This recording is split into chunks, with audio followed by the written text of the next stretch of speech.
Is the United Nations becoming the ill-fated predecessor, the League of Nations, in treating Ethiopia?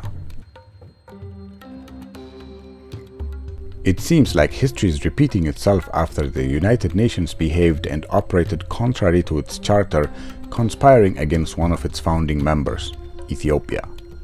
In this regard, once again after 8 decades, history is repeating itself where its predecessor, the League of Nations, foul-played and turned a blind eye to fascist Italy's invasion of Ethiopia in 1935.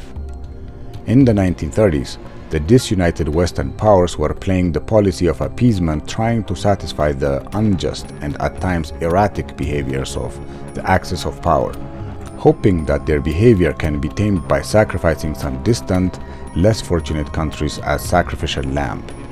Well, history teaches us what happened to Western powers once the axis of power started their unstoppable military adventurism not being checked. Fast forward, after 8 decades, the same Western powers in joint venture with their Arab proxies are conspiring against Ethiopia to project their usual policy of zero-sum game of regional geopolitics in Africa, and the Horn of Africa in particular. This time around, the ill-advised policy of these countries is revolving around destabilizing a democratically elected government of Ethiopia by using various international financial institutions, so-called non-profit organizations, and last but not least, the United Nations. The United Nations, through its several agencies, has meddled in the internal affairs of Ethiopia by supporting the insurgencies launched by the Tigray People's Liberation Front, TPLF, which has ruled the country with an iron grip for close to 3 decades, causing incalculable destruction of Ethiopia through its ethnic apartheid policy of divide and rule. The United Nations not only played along with the apartheid ethnocratic former administration of Ethiopia, but continued undermining Ethiopia's effort to work for its national interest by supporting various fighting factions, indirectly providing resources for these entities and working with various Western and Arab countries to harm Ethiopia. This effort has been compounded recently by evacuating United Nations staff, citing fake and bogus security concerns the country has not experienced at all. As part of this effort, the United Nations systematically forced its international hire staff to evacuate by informing them to leave their duty stations in Ethiopia or face disciplinary measures. This forced approximately 400 staff members and their dependents to leave their duty stations in Addis Ababa to their respective home countries. This relocation operation of staff and their dependents has been financed through the already dwindling budget of the organization, paying close to $40,000 per dependent family for the period of 6 months.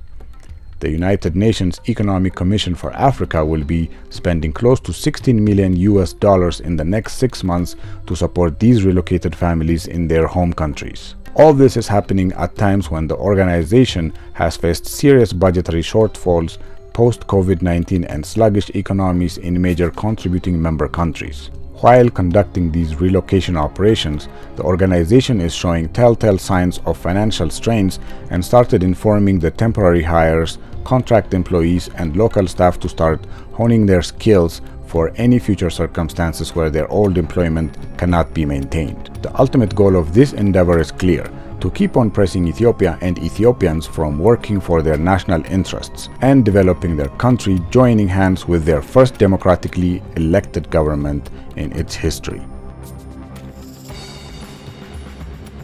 As history teaches us, all these futile efforts will eventually fail, and the true nature and color of the organization will come out. Its predecessor, the League of Nations, failed miserably after failing to stand strong against illegal invasions of both China, Manchuria, and Ethiopia, who were good-standing members of the organization at that time.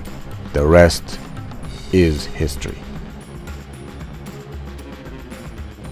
As Guinea Brown Waite, former U.S. representative for Florida's 5th Congressional District, serving from 2003 until 2011, famously once said, "The United Nations has come under the control of outlaw nations and self-serving special interest groups. We shall see how history will judge that. At the League of Nations, a grave disturbance. Today, Haile Selassie comes to plead for his lost empire. He wants them to make Mussolini give up Ethiopia.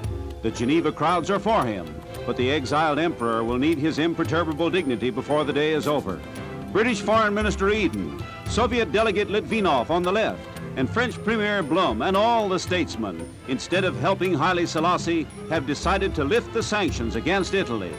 The introduction of the emperor in English. His Majesty Negus Haile Selassie, I call upon the first delegate of Ethiopia.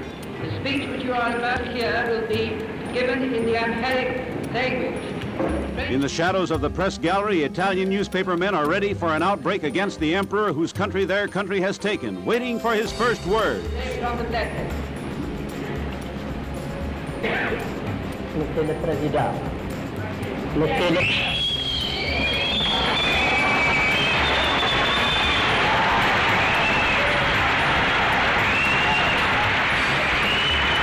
Trying to quell the disturbance, lights turned out.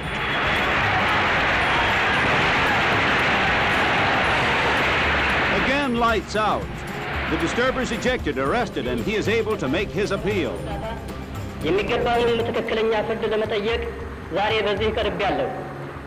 ምክንያቱም ወታደሮቹ ቦምቡ በወደቀ ጊዜ ጋዙን ነፋስ እስኪወስደው ድረስ መበታተኑን ስላወቁበት ነው። An ovation, yes, but he gets no help.